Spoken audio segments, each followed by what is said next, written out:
6 сынып. 3 тақырып. 3-4 сабақтар. Тауда түнедік. 3 тапсырма. Мен биыл жазғы демалыста ата-анаммен Қазақстанның көп жерін араладым. Сұлу мекенді Көкшетауға, Сарыарқадағы табиғаты тамылжыған Қарқаралыға бардым. Жазғы демалысты Алакөлмен аяқтадым. Туған жердің көрікті жерлерін аралап, үлкен әсер алдым. Сол алған әсермен сіздермен бөліскім келді.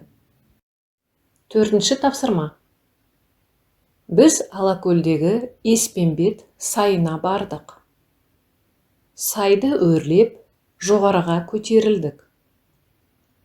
Айнала қалың шыршалы биік таулар, тік жартастар мен мұздықтар.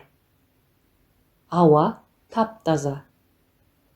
Салқын самал жел соғып тұр. Алыстан Жетісу Алатауының қарлы шыңдары көрінеді.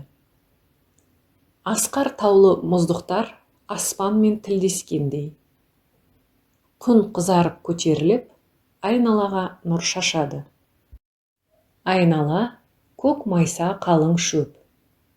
Таудың етегінде жабайы алма мен жидек тұнып тұр. Ертегідегідей ғажайып көрініс. Біз тауда қызғалдақ тердік, доп ойнадық. Кешке қарай алау жағып, тамақ пісірдік. Шіркін, далада ішкен тамақтың дәмі де ерекше екен. Шатыр құрдық. Тауда 2 күн түнедік. Маған тауда түнеген керемет ұнады. Сен тауда түнеп көрдің бе?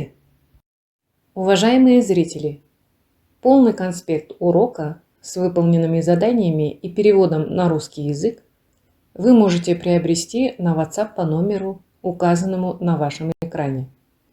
Цена и качество вас порадуют.